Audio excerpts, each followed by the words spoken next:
Ayan, magandang araw. At ang kantang tutunan natin ngayon ay Alas 12 by Cup of Joe. Gagamitin natin, ganun lang sa buong song. Key of G ang kantang ito. Shout out kay Ben, E space E space N. Sa nag-request ng kantang ito.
So, sa chorus ng kantang to, Alas 12, dahil pang Pasko siya, may bell.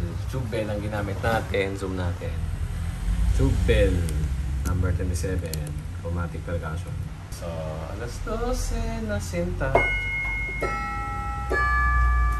Na. Pakinggan, isabay natin sa chorus.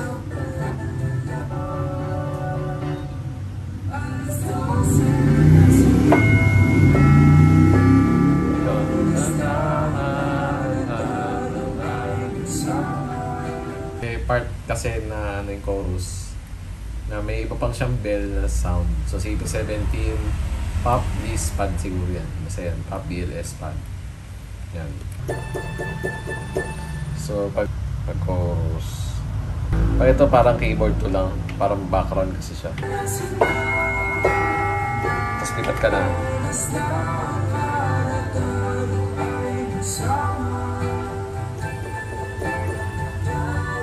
Yun lang, ganun lang.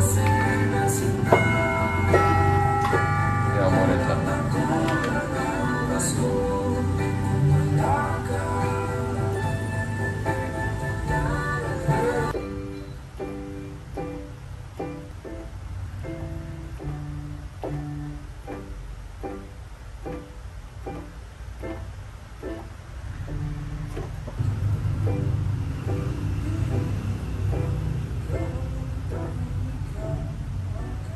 Maraming umuulit na parts. Yung after nung chorus, ulit lang ulit sa intro.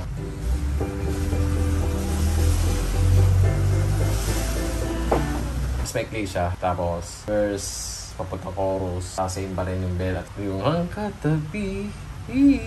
Yun. Tapos, mag-guitar solo. So, yung guitar solo is chorus, chords lang siya. So, yun. Yung pati yung bell effects, kasama din.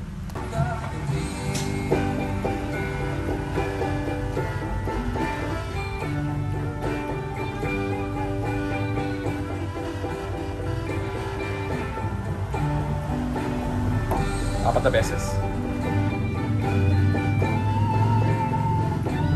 The last na.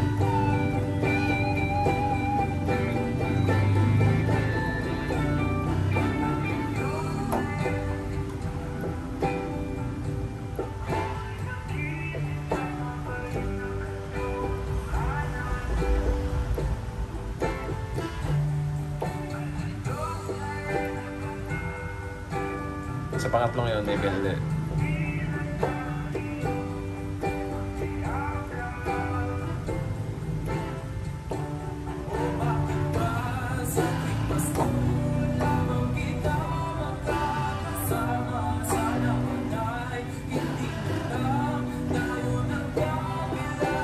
Ito matagal yung scene dito.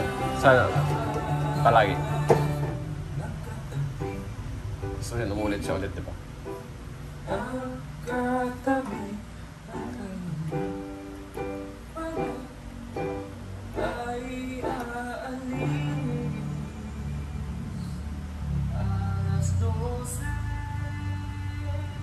So yung ending, alas 12 G lang na, ayan, from baba. Tapos,